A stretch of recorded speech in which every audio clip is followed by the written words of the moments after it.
This is the black banner, the black flag of the Mahdi. Welcome to my channel, dear brothers and sisters. If you're new to the channel, consider subscribing because we talk a lot about the end of time. Talk about the Mahdi, we talk about the Dajjal, we talk about Yajuj and Majuj, we talk about Sea of Galilee, Euphrates River, Jesus, the coming of Isa alayhi salam. We talk about Yajuj and Majuj. So if you are interested in these topics, consider subscribing. Now, a lot of you have asked me this question about the black flag, the coming of the Mahdi, the Khorasan Army and all that. In particular about the flag and how to recognize the flag. And you have asked this question, this is the flag, do you agree? Well, there are a few things that I want to make mention which are very, very important. Very, very important, wallahi. Because if you do not understand these points, you will not know what you should do. Who should you follow? What kind of flag you should follow? Or which group you should follow when the Mahdi will be here. So basically, to start off, I want to say this thing. The black banner or black standard, it's called a Raya al-Sauda. Okay, this is the Arabic term. Raya basically means the banner. Sauda, black banner or black flag. Also known as Rayat al-Uqab, banner of the eagle. And this was used during the time of the Prophet ﷺ. I'll mention to you about that a little bit more in a second. Or you can just simply say a raya, means the banner, quote unquote. It was historically used by Abu Muslim in his uprising leading to the Abbasid revolution in 747. And he's also associated with the Abbasid Caliphate, Abbasid Khilafah. I want to play this video because this video will give you some really good information about what is happening right now before we talk more about it from the Hadith and from Islamic perspective. Take a listen. The terror that it has brought and the incredibly barbaric acts that have been done in its name and under that flag. Hello, I'm Tim Marshall and I've got a new paperback out, Worth Dying For, The Power and Politics of Flags. It is synonymous with terror. It's also a very clever flag. It's square, which is unusual. Muhammad's flag was supposed to be square, it is thought.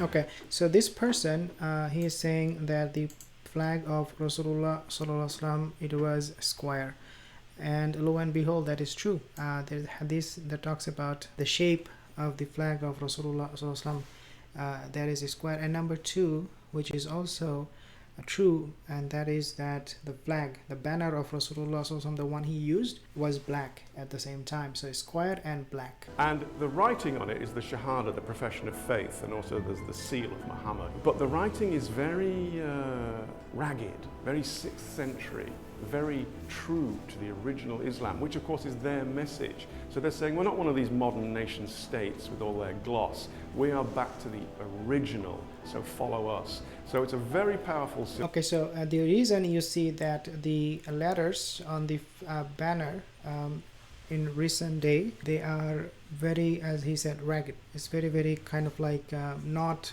very sophisticated, put it that way. Okay, it was these letters, the Shahada, was written on these flags as if somebody just wrote that with their own hand instead of printing them, instead of using modern technology. And that is another way to appeal to the people, to convince people that look, this is the right group, this is the black flag, and we are the carrier of that flag that was prophesied by Rasulullah sallallahu alaihi wasallam. And obviously that is not true. Symbol that terrorizes one audience and attracts another audience. We need to understand the ISIS flag on many levels. In the hadiths of the sayings of Muhammad, it is said that towards the end of days, which they're working towards, the black flags will appear, and they'll appear in Dabiq, and you have to crawl over ice to get to them if necessary. Can you imagine the psychological impact on a true believer of a jihadist who actually thinks to themselves, we have held ground and created a caliphate more than Al-Qaeda ever did, and we are fulfilling the prophecies. So it'll fill their belief in what they're doing. Okay, so something he mentioned very, very interesting, but I want to mention to you a few things that I think you should know. Number one is that, dear brothers and sisters, the hadith of Harith bin Hassan, radiallahu anh, and this is a Hassan hadith, I believe. Rasulullah sallallahu alaihi wasallam, when he was in Medina, standing with him was Bilal ibn Rabah, radiallahu anh, He was holding the banner of Rasulullah sallallahu alaihi wasallam, and that was the black banner. Okay, وَإِذَا رَأَيْتُ سَوْدَوْ. He said, I saw the black flag or the black banner when I saw Bilal ibn Rabah radiallahu anh when he was standing by Rasulullah sallallahu alaihi wasallam. Number two, hadith about future black banners are mixed. As the person he mentioned, that the end of time prophecy, people are supposed to crawl on snow to go and give bayah to the Mahdi. Okay, this is what we talk about. That hadith and many other hadiths, for example, the son of Khalif will fight over your treasure. Okay, and then he said, the Prophet said that then the black banner will be raised, and if you know that, then go and give bayah to that group, because in that will be the Khalifat Rasulullah, which is the Mahdi. So these hadiths, the point here is that, and many other hadiths about the black banner that prophesizes, they are da'if. Okay, they are not even Hasan hadiths. There are only few Hasan hadiths, but most of them are da'if. They're very weak. And then, for example, we find in Musnad ibn Ahmad, there he mentioned the hadith, for example, there will emerge from Khorasan black banners, which nothing will repeal until they are set up in Jerusalem. Okay, even that hadith is da'if. Now let me talk to you about the Khorasan and who are this group, because wallahi, this information is very, very important for us if you want to know what the people of Khorasan. So let's take a listen, inshallah, at this video. Al-Qaeda veterans have come from, some of them from Pakistan, some of them from Yemen, the Al-Qaeda affiliate in Yemen, which is obviously attempted attacks against U.S. airliners. And what they're focused on is external threats, external attacks.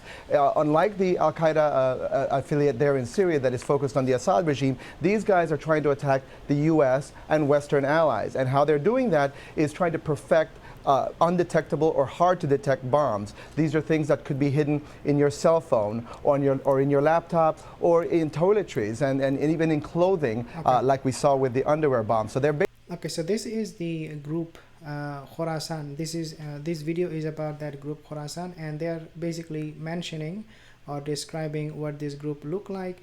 That this group, they are trying to harm the Western countries, and this group is not something that we should take lightly. We should rather be very, very serious about them. So this is the Khorasan group that they're talking about. So in other words, according to the Western understanding, if you have any Mahdi army right now coming from Khorasan, you will be in big trouble, because they already believe that this is a group that is not good. Now, I want to mention to you a few points I think very, very important, dear and sisters. Number one is the time of the Mahdi will be clear. We will know if we have the knowledge and stick to our deen. Basically means that a lot of people, they ask, should I join the black flag or the black banner? What should I do? My answer to that question, and a lot of you ask this question, the answer to that question would be, when the Mahdi comes, if you have knowledge, true knowledge from the Sahih Hadith and from the Quran, wallahi, Allah will open your heart to him. You do not even have to look for CNN, BBC to give you clues.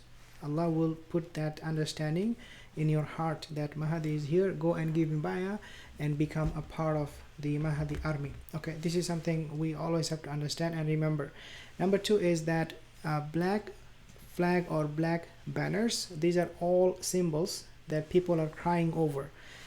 Symbol over substance. Today Muslims lack in knowledge. We commit a lot of bid'ah. We commit even shirk. We commit fahsha.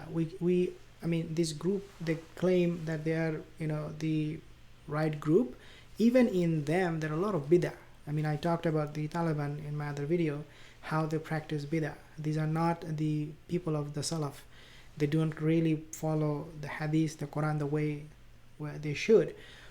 So the point here is that when it comes to attracting people, they use symbols. They tell people, look, this is the symbol, that is the symbol, this is the color, or that is what is happening, except that they offer Quran and Sunnah. They do not offer that.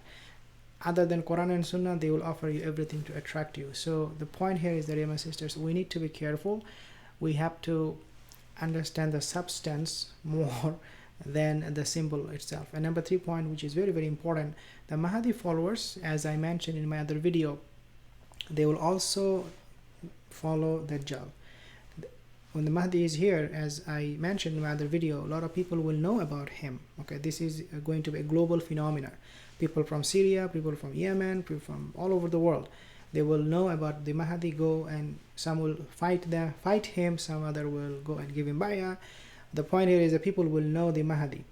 Yet when the Dajjal will appear, Khuruj Dajjal will take place. Subhanallah, these people, the scholars, some of the scholars, the women, the children, the Bedouin, a lot of them will give bayah to Dajjal. Maybe not children, but you get the point. Like, this will be a great fitna. So even if you follow the Mahdi and you are very eager, you're very, you are hankering to follow him, there is no guarantee you and I, the same people who are so eager to meet Mahdi, will also fall into the trap of Dajjal. Okay, there is actually guarantee for that.